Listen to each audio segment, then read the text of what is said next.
Hello and good morning, YouTube. I'm back. Aaron Wilkerson, for those who do not know me. Today I just want to shortly talk about mental health. Shout out to Michael Jordan, who taught me to talk about this, by the way. Mental health, man. To those that do not know, I'm bipolar. This is my second video I shot, second and a half. The first one didn't come out great. I was trying to read off the phone, which was going to be a teleprompter. Long story short, it didn't work. Kai Cenat, if you guys didn't know, he's a great influencer, been around for a while, and he's struggling with mental health currently. And for what I'm hearing is he got like a forehead tattoo or something like this, like vivid on his forehead. Not sure what it stands for. I think it's a company or something like that. Long story short, mental health is real. We don't see it. So a lot of times we don't believe people are serious about mental health when they talk about it, but it's very serious, and a lot of times it's life-threatening. I don't know if a lot of people know the 302 process or like the 201 process, what all that stuff even means, but it's a code for hospitalization. When you get what they call 302, that means that someone is committing you against your will, whether it be a police officer, an average bystander, a relative, a friend, whoever. 201 means that you're self-committing yourself, or trying to at least. They may see you as a 201 and then I'll say, yeah, we agree with that at 303 as. So even if you wanted to come in and say, you know what, I want to back out, they're like, nah, we see enough in you that we want to take you in anyway. Long story short, it's all means of going to the hospital and getting some help for yourself. It's a good thing, always a good thing. Never looked at as a bad thing. And me, personally, I've been 302 countless of time. I talked about it in the past. Never looked at it as a bad thing.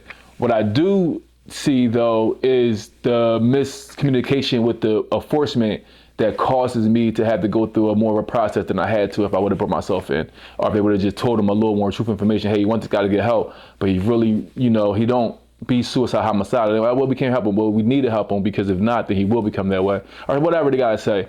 But I understand they just want to get out the way. People got lives and they tired dealing with what they think is BS. Clearly, it's not BS. I suffer from it.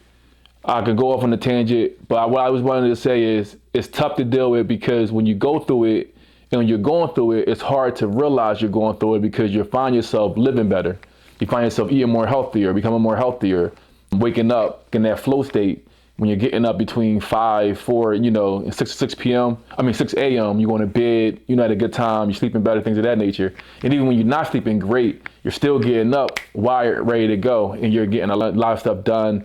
That's normally when I put out a lot of my work, is when I'm in those like manic states. And I can ride a manic state out, forever. Not forever, clearly, but for a very long time, even not on medicine, because I was never consistently taking medicine. I'm trying to do it now. This is my first time. I'm switching to Abilify, what's supposed to not give me that cravings or appetite, or not be like a salt-based pill that's going to make me hold water weight, and also, eat more, things of that nature. Because also, my weight, I'm weight conscious, depression, things of that nature comes a part of it as well. Never really showed depression, except for, that one time when they had me on like a shot. Long story short, we could talk mental health all day. I'm just help expert. I'm not saying Michael Jordan, because clearly I had problems with it, but I know a lot about it, and I tend to self-medicate, self-support myself. I do take marijuana. I do it medically now. Probably shouldn't take marijuana, to be honest with you. It can induce it as well, but on a day by day, it mellows me out. It makes me just get by life better. A lot of people that suffer from my condition doesn't hold steady jobs, things of that nature. The job I just left, got terminated for, whatever you want to call it, was my longest job I ever had by far. I've never had a job that long. I was surprised I even kept it that long. When looking back at it, like, wow, I was at that job that long. I'm growing, maybe next job I can keep forever. Maybe I might not have to get a job. I probably will have to get a job, at least starting out, even if the concentration thing do take off for me. I miss you guys. Anyone I offended, apologize. Again, a lot of time I can't control myself.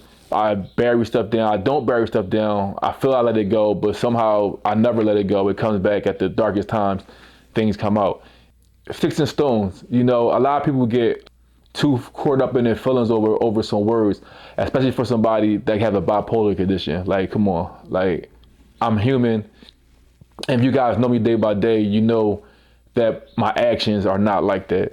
Sometimes I be in dark spaces. Most times I'm in positive spaces. Again, I think about like a 99 to 1, but I'm still human, so I get that 1. It's yin and yang. So, they have a saying, no good deed go unpunished. A lot of times I give out a lot of good and give out a lot of bad in return.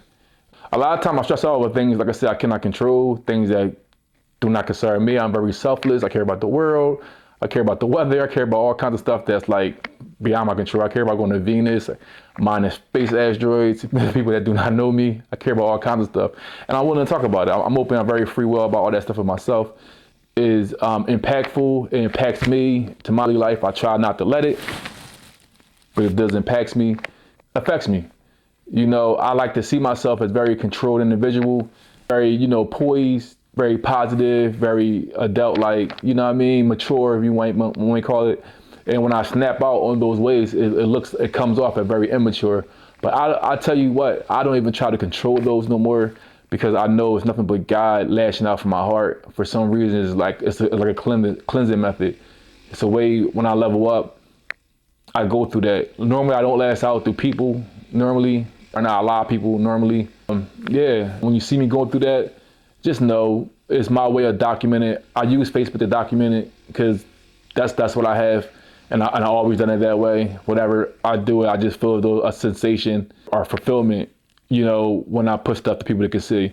People say, why don't you do journals? I have journals. I write stuff on book. I write shit all the time. I write rap. I write stuff all the time. Also, I like the people to know what's going on with me too, because I feel like that a lot of these things get left in the dark and you don't know until I have a suicide letter or some crazy shit. Not saying I'm suicidal or anything, but that's how it happens, man. Like, people don't know people's situations until, oh shit. And people don't really want to do nothing but go to funerals anyway. It's like, y'all gonna make all this time for funerals and all this other crap, but y'all don't be around for people when they really need you. It's a crazy sensation about that, we go through, but it's society. Not gonna talk about the goods and bads, rights and wrongs of society. You know what, maybe I will. I'll talk a little bit about it. I'm gonna talk about driving. One of my PowerPoints I have. Philadelphia driving is just ridiculous. I feel as though people ride around with no hope.